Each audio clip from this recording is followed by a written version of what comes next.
Hi, I'm Dr. Patrick Kingsep here. Does someone in your life continually leave you feeling confused, frustrated, or guilty? If so, you might be dealing with a toxic person. In this video, we're going to have a listen to Dr. Jordan Peterson discussing this important topic. Throughout this talk, I'm going to be providing you with my thoughts, my interpretations, and even my explanations at times.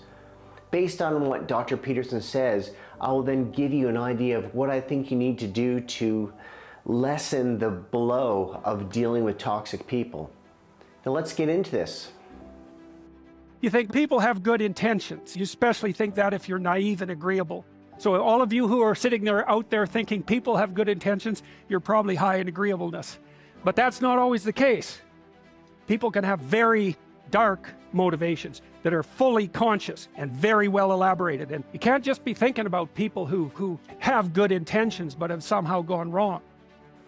Now, exactly what is this quality called agreeableness?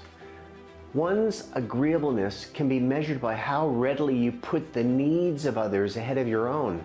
Those with a high level of agreeableness are more likely to be sympathetic, take pleasure in assisting others, and enjoy working with those who have a greater need in that moment.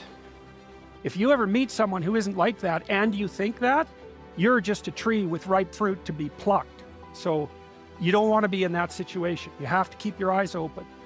I've seen people who are in families where probably nothing they were ever told was true. Like, it was never just true. It was always twisted and bent in some way by whoever was talking to them for the purposes of that person. Power or domination or positive illusion or delusion or something. Like, all the communication within the family was motivated.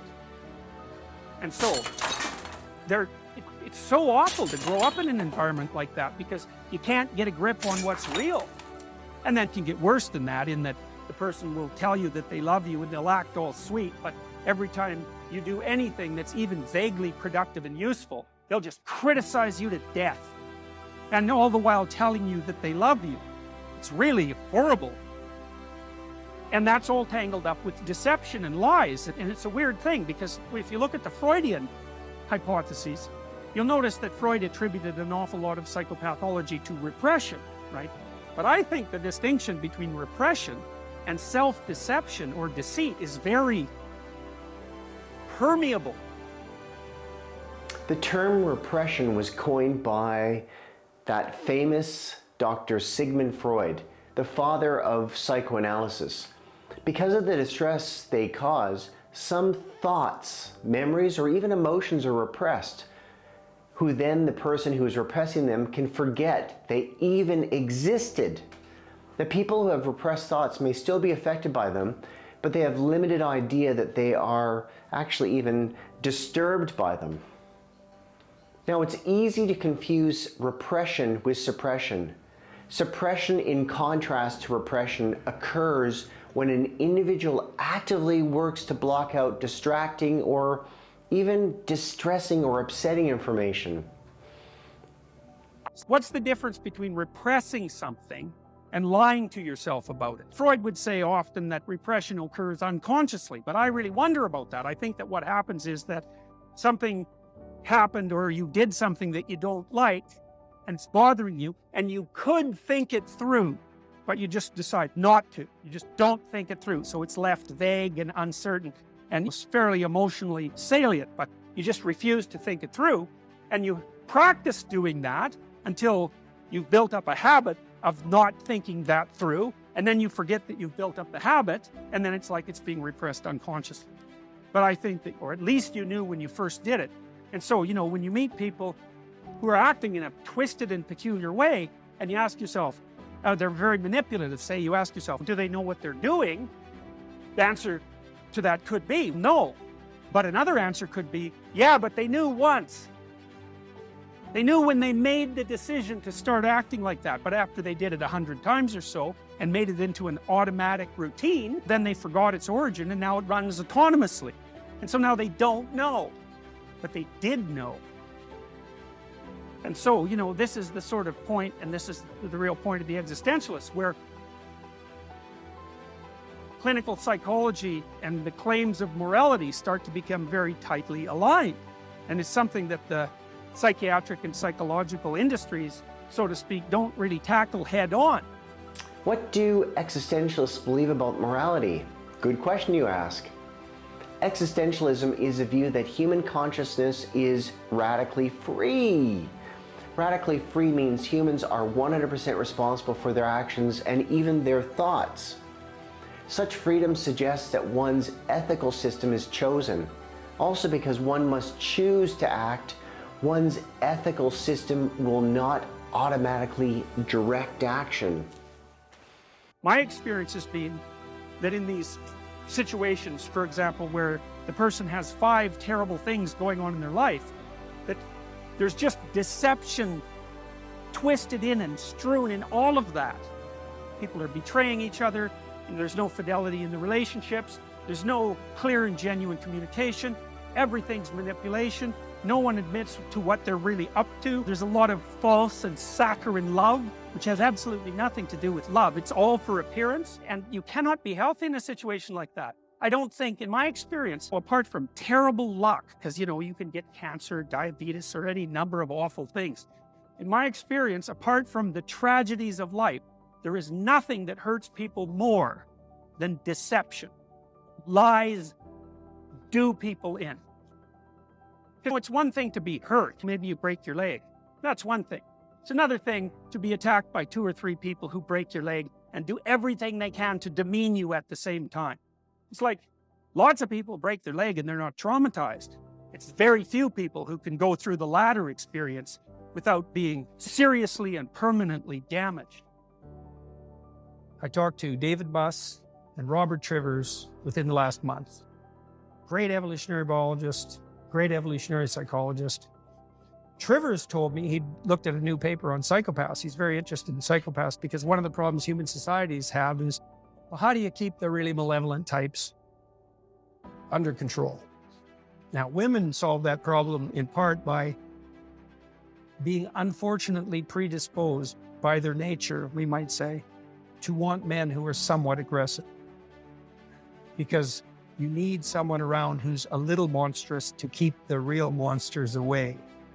And women have this tough choice to make with men because they need someone who's strong enough to be protective, let's say, in an intimidating manner when the circumstances warrant it, but also simultaneously productive, kind, and generous enough to share.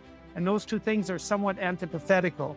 And that's variation in the personality dimension, agreeableness. Really agreeable people are complete bloody pushovers. And so agreeable people are nice and kind and empathetic and all of that. Those might be wonderful traits, particularly if you're taking care of defenseless infants. But they lay you open to predation by Machiavellian psychopaths. And so it's very hard for us to figure out how to thread the needle, say, so that we can be simultaneously kind to infants and tough enough to regulate our societies. Now, narcissism, psychopathy, and Machiavellianism are referred to as the dark triad of personality traits. Narcissists have an overblown sense of self, whereas psychopaths find it hard to empathize with others. Machiavellians, on the other hand, are cunning like politicians. Often the phrase toxic person is used to describe someone who is subtly or outwardly manipulative, self-centered, needy, or just really controlling. And what's really interesting too is because I've had a lot of clients who've had PTSD, and without exception, every single one of them was induced by one form of malevolence or another. They have to develop a very sophisticated philosophy of good and evil to get out of it, because they have a worldview in which those things don't really exist. There's no such thing as pure malevolence. That's fine unless you encounter it. And then as soon as you encounter it, you won't know what to do. And then you won't be able to get on with your life. You'll do nothing but think about that and think about it and think about it and think about it. It'll disrupt your sleep. It'll put you into a permanent state of preparation for action. Because the part of your brain that's detected that, which in my estimation, by the way, is the same part, at least in part, that detects snakes. It's the same damn circuit. Once it's seen something like that, it is not going to let you go till you figure it out. And there's no going back. There's no saying, oh, the world is safe. It's not safe. Not at all. It's not safe. The fact that you think it's safe means that you were living in an unconscious bubble that was provided to you by your culture. It's a gift. And now that's been shattered. And so now what do? The answer is you retreat until you're in your house and there's nowhere you can go. You're the ultimate frozen rabbit, right? And your life is hell because you can't function. The alternative is, let's take apart the things you're afraid of. Let's expose you to them carefully and programmatically. And then you'll learn that you're actually tougher than you think. You never knew that. And maybe you didn't want to take on the responsibility because people play a role in their own demise, so to speak. When you had opportunity to go out and explore or withdraw because you were afraid, you chose to withdraw because you were afraid. So it's not only that you were overprotected often, it's that you were willing to take advantage of the fact that you were overprotected and run back there whenever you had the opportunity. So maybe you're dealing with someone with toxic behavior. So what can you do about it to lessen the impact on you? Boundaries. When dealing with toxic behavior, knowing where to draw the line is critical. The challenge is eliminating the guilt you feel and committing to putting the boundaries needed into place and not wavering from them. Maybe the toxicity you experience comes from a parent. You may feel guilty if you put boundaries in place with them, even if it's in your best interests. Maintaining clear limits as to what you will or won't do is a necessary step towards moving on and healing from the toxicity you've actually experienced. Leaving the drama on the stage. Toxic people go hand in hand with drama. Even a trip to the grocery store can result in a situation where something negative happens to them, and it's never, ever their fault. It can be easy to be pulled into their drama out of curiosity. We can feel drawn to hearing about other people's troubles and their problems.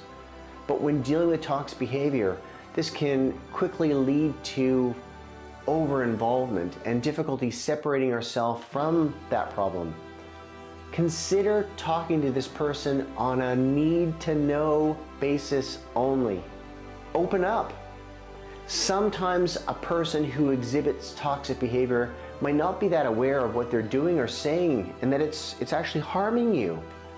If this is the case, consider having a heart-to-heart conversation about what you've been experiencing. But beware that effective communication, it's not always possible. Another, I think, important strategy is reminding yourself that it's not your circus. It may help to remember the expression, not my circus, not my monkey, and try to remain as uninvolved as possible. Trying to help might turn into a frustrating cycle of listening and advising with no solution ever reached. And also, another important strategy is time limits. You might want to consider cutting ties and moving on. But this is not always possible if you share a workplace or, for example, you're co-parenting with them. In that case, it's okay to do your best to avoid contact, limiting yourself to dealing with them only when it's necessary. And also remember to ditch blame. Remember, you're not at fault, no matter how hard the person tries to convince you otherwise. Instead, these feelings are owned by the person who's projecting them onto you to help them feel and meet unfulfilled, unmet needs. Now, I do hope this talk by Jordan Peterson and my interpretation and hopefully useful add-on bits has been useful. If you've not already subscribed, please do so and leave any comments or suggestions. I really appreciate it. Take care and bye for now.